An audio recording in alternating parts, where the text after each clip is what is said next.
للنصر بلادي، عاشقين الروح الرياضية، جماهير الأهلي العربية، جماهير الكرة المصرية، احنا ولادها عايشين ترابها، كسب علينا بقى شوية. شجع والعب وبلاش تتعصب، الكورة جوان الكورة جوان، والحريف بيبان في الملعب، واللمسة جنان واللمسة جنان.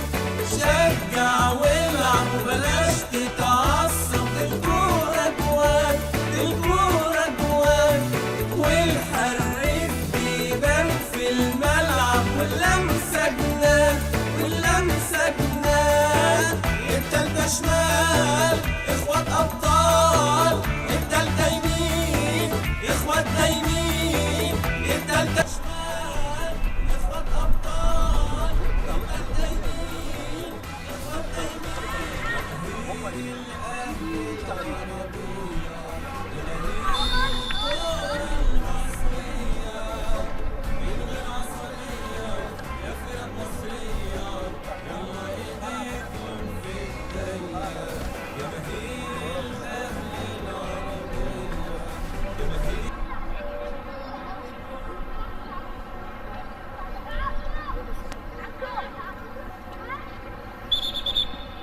Love Phil.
مشاهدينا الكرام في كل مكان، اهلا وسهلا بكم وحلقه جديده من برنامجنا وبرنامجكم استاد الجماهير. استاد الجماهير النهارده بيلقي الضوء على اختبارات متميزه جدا لتسويق اللاعبين خارج مصر من خلال مؤسسه واكاديميه جماهير الاهلي العربيه بحضور نخبه من اكبر رجال التسويق واللعيبه المميزه داخل وخارج مصر. الحقيقه بينورنا ويشرفنا النهارده يكون معانا الحقيقه الكابتن رياض الحسناوي، الحقيقه مسؤول التسويق وخبير في عالم التسويق ووكيل مارادونا السابق في الوطن العربي ومدير التسويق باكاديميه ومؤسسه جماهير الاهلي العربيه، والكابتن جمال مساعد نجم مصر والنادي الاهلي، وايضا الكابتن محمد عسل نجم بني سويف وترسانه ونجم مصر الحقيقه واللي شرفنا في كبرى الانديه، وايضا الكابتن رمضان المصري رئيس مجلس اداره مؤسسه واكاديميه جماهير الاهلي العربيه. اختبارات متميزه جدا، تعالوا نشوفها مع بعض ونكمل مع بعض. مشاهدينا الكرام ولسه مكملين معاكم استاد الجماهير. الحقيقه مؤسسه جماهير الاهلي العربيه النهارده بتولي اهتمام بالاختبارات لتسويق اللاعبين خارج مصر. المهندس محمد رزق نائب رئيس مجلس اداره مؤسسه جماهير الاهلي العربيه الحقيقه عنده كلام كبير النهارده على الاختبارات. اهلا بيك الاول يا باشمهندس، نورنا ومشرفنا. النهارده كلمني عن الاختبارات وحضورك النهارده للاختبارات ومدى يعني حرصك النهارده نكون موجود، وخاصه رؤيتك للاشبال النهارده والبراعم اللي بيلعبوا النهارده وان شاء الله يكونوا بيلعبوا في كبرى الانديه. بنتمنى ده طبعا من ربنا سبحانه وتعالى وربنا يوفقهم جميعا، وحضوري او حضور الناس اللي موجوده كلها المسؤولين كلهم موجودين النهارده تقريبا لاهميه الموضوع على فكره، لان طبعا الاهتمام بالنشأة او بالاعمار السنيه اللي هي الصغيره شويه. مؤسسه جماهير الاهلي طبعا كانت من اول المؤسسات اللي اشتغلت على الاكاديميات في مصر، وبعدها انبثقت منها بقى الناس كلها اشتغلت في اكاديميات، فطبعا برضو هي من المؤسسات المسؤوله اللي اشتغلت دلوقتي على تسويق اللاعبين. طبعا بيحضر معانا النهارده كمان الكابتن رياض الحسناوي، راجل كان وكيل سابق لكابتن نجم العالمي مارادونا يعني.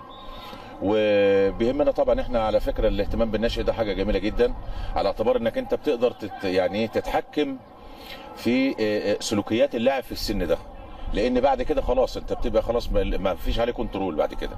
طبعا المرحله السنيه دي مرحله جميله جدا، تقدر انت تشكل اللاعب بالسلوكيات والاخلاقيات الرياضيه، لان دي في ممكن يكون لاعب مميز جدا يعني مهاريا عالي ولكن اخلاقيا فبيضيع. طبعا اهم شيء بدون ما اقطع كلام حضرتك انها حريصه كل الحرص على السلوكيات، اهم حاجه والجانب التربوي يقينا ده في المقام الاول بالنسبه للمؤسسه، واعتقد ان احنا يعني ان شاء الله باذن الله هيطلع من الناس دي ناس كويسه جدا، وهو ده املنا، وان يكونوا محترفين في انديه في مصر وخارج مصر في الدول العربيه وفي الاوروبيه وان شاء الله نشوفهم ونسوي لهم بشكل كويس جدا ان شاء الله، والمؤسسه دايما مسبقه في كده يعني ان شاء الله باذن الله. يا رب يا باشمهندس دايما ودايما انا عارف ان حضرتك حريص كل الحرص ان يكون المؤسسه دايما في المقام الاول دايما ناجحه ومتميزه، وما شاء الله انتوا دايما بتبذلوا كل مجهود عشان خاطر يكون في رقي والمؤسسه دايما تحقق كل الانجازات دايما يا رب. والله هو احنا دايما المؤسسه حضرتك عارف ان هي سباقه في كل حاجه ان شاء الله، بدليل ان انت النهارده عندك مثلا الناس اللي هي حتى بتشتغل بالنسبه للمؤسسه نجوم مصر الكبار ونجوم النادي الاهلي، وبيشرفنا النهارده كمان موجود الكابتن جمال مساعد نجم مصر ونجم النادي الاهلي واللاعب الخلوق، واهو يعني مثلا ايه اما بنتكلم على اللاعبين الصغيرين دول مثلا ايه بنتعلم فيهم اخلاقيات قبل المهاره الناحيه المهاريه. الكابتن جمال اكبر مثل لكده يعني، كابتن جمال مساعد طبعا فنجم غني عن التعريف يعني، ونجوم الاهلي كلهم يعني موجودين معانا، كابتن ياسر ريان وكابتن سامر كمونه وكابتن عماره كلهم موجودين معانا ما شاء الله. ربنا يبارك فيك. نورتنا وشرفتنا النهارده يا باشمهندس، وان شاء الله مزيد من الانجازات على ارض الواقع بامر الله ان شاء الله. ربنا معاكم وربنا يوفقكم ان شاء الله بالتوفيق باذن الله. شكرا. لسه مكملين معاكم النهارده اختبارات مميزه جدا لتسويق اللاعبين خارج مصر من خلال مؤسسه جماهير الاهلي. مشاهدينا الكرام ولسه مكملين معاكم استاد الجماهير الحقيقه في اليوم المميز واختبارات الحقيقه النهارده اللي بتقيمها مؤسسه جماهير الاهلي لتسويق اللاعبين خارج مصر. دايما كنا في كل حلقاتنا بنتكلم عن تسويق اللاعبين داخل وخارج مصر، والنهارده ان الاوان ان احنا نسوق اللعيبه خارج مصر في كبرى الانديه في مصر وفي اوروبا والدول الاجنبيه ان شاء الله. النهارده هنلقي الضوء اكتر على هذا الموضوع يشرفني وينورني يكون معايا الكابتن رمضان المصري نجم مصر ورئيس مجلس اداره مؤسسه جماهير الاهلي العربيه. اهلا بك يا كابتن رمضان. اهلا بك شكرا. كابتن رمضان، النهارده الحقيقه اختبارات مميزه بحضور نخبه من النجوم الحقيقه،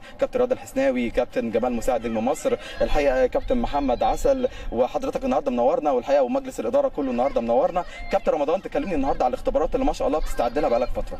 والله احنا حولنا الاكاديميات الى مؤسسه تسويق لعيبه، ودي اول مؤسسه في مصر والشرق الاوسط مشهره ومرخصه يعني لسنه 2004 لتسويق اللعيبه اصلا لداخل وخارج مصر. النهارده طبعا تاريخ النهارده 31 مارس 2017 تم بقى التسويق للدول العربيه والدول الاوروبيه من جميع المواليد اللي هي المواليد الصغيره هيتم بقى لاوروبا، اما ال 16 سنه فيما فوق اللي هو لحد 26 سنه ده هيكون للدول العربيه، هيتم يعني تسويقهم ان شاء الله للدول العربيه والاوروبيه ايضا. ده شيء جميل جدا، حلم كل لاعب انه يلعب في نادي عالمي، والحقيقه النهارده يمكن المؤسسه تتيح ان شاء الله للعيبه ان هو يلعبوا في الانديه العالميه. النهارده كلمني على حلم النشء الصغير وحلو انه يلعب في نادي كبير، حضرتك سافرت ولفيت في اكتر من مكان خارج مصر، قد ايه الحلم ده يبقى حقيقه ان شاء الله؟ والحلم يبقى حقيقه بالاستمراريه والانتظام، وكمان اللي هي الاخلاق، ده كله هو اللي بيتيح للاعب ان هو يكون لاعب عالمي ويحقق يعني طموحاته هو. يعني الاصرار والعزيمه هي رقم واحد للانسان طبعا، مع الاخلاق هي دي اللي بتتيح الفرصه لاي لاعب ان هو يستمر ويبقى نجم في اي مكان. كابتن رمضان، تحب تقولي النهارده بمناسبه اليوم؟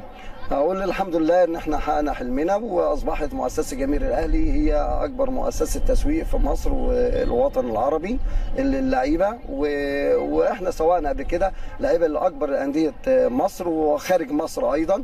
طبعا كان موجود النهارده كابتن جمال مساعد المشرف العام للاكاديميه، والكابتن رياض الحسناوي وكيل مارادونا السابق جاي من بره مصر لاختيار العناصر المميزه خارج مصر ايضا، والكابتن محمد عسل والمجلس الاداره كان موجود. طبعا دي كان شيء يعني يسعدني، وبقول التوفيق للاولاد كلها وللامام ان هم يمثلوا بلدنا مصر بره ويكونوا خير سفراء لبلدنا مصر الوطن العربي، ويمثلوه بره يعني بره الوطن العربي كمان في اوروبا. فاحنا بنقول المصريين في كل مكان ان شاء الله نتشرف بيهم باذن الله. كابتن رمضان المصري رئيس مجلس اداره مؤسسه جماهير الاهلي العربيه، نورتني وشرفتني، ودايما مزيد من الانجازات على ارض الواقع ودايما نيجي نغطيها مع حضرتك ان شاء الله باذن الله. شكرا لك كابتن رمضان، والتوفيق للجميع ان شاء الله. شكرا ليك. ان شاء الله. شكرا. معانا النهارده الكابتن رياض الحسناوي، طبعا خبير التسويق ومسؤول طبعا مدير التسويق في اكاديميه جماهير الاهلي، ووكيل مارادونا السابق في الوطن العربي، وله باع كبير جدا. اهلا بك كابتن رياض، منورني ومشرفني.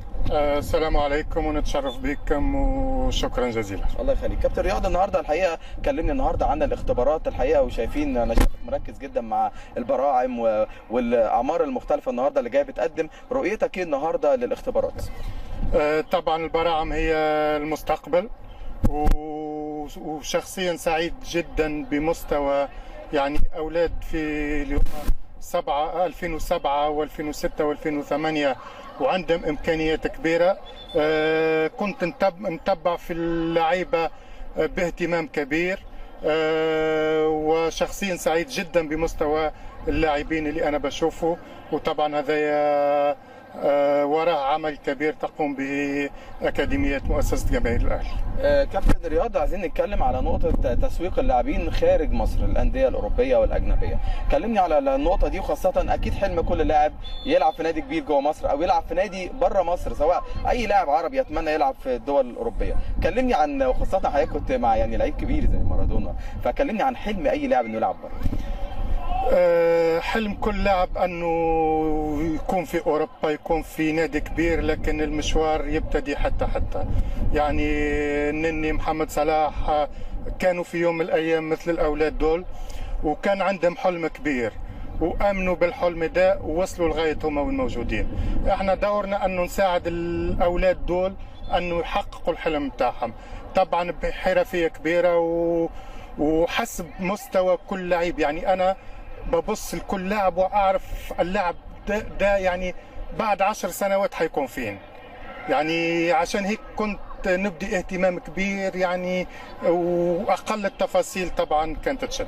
كابتن رياض، كنت على الاقل كنت ساعات بتشوف كده لعيب وتحس ان اللعيب ده، لا اللعيب ده انا شايف له قدام ان اللعيب ده هيكون بيلعب في نادي كبير؟ انا شفت 2 سنين يعني كنت مبهور بهم صراحة والله يعني، وحنشوفهم مش هقول لك خلال 10 سنوات، هقول لك خلال سنوات حيكونوا في دوري من دوريات الأوروبية الكبرى. ما شاء الله كابتن رياض، يعني اكيد ليك دور كبير ومهم جدا في مؤسسه واكاديميه جماهير الاهلي العربيه، والحقيقه احنا النهارده متابعين معاك بكل الشغف الاختبارات المتميزه دي، وباذن الله ان شاء الله يكون في عندنا لعيبه بيلعبوا في كبرى انديه العالم ان شاء الله. ان شاء الله يا رب. اوعد كل لعيبه اكاديميه جماهير الاهلي، واوعد مجلس اداره اكاديميه الاهلي والكابتن رمضان المصري على راسها انه حيكون حسب ما شفت في من امكانيات اللعيبه اللي انا بشوفها، في لعيبه اللي نقدر نسوقها في اكبر الدوريات الاوروبيه والعربيه. كابتن رياض اتشرفت جدا بيك، وان شاء الله مزيد من الانجازات والتقدم والرقي الحقيقه، ونورتنا وشرفتنا. شكرا جزيلا استاذ رامي، ولي الشرف مره ثانيه.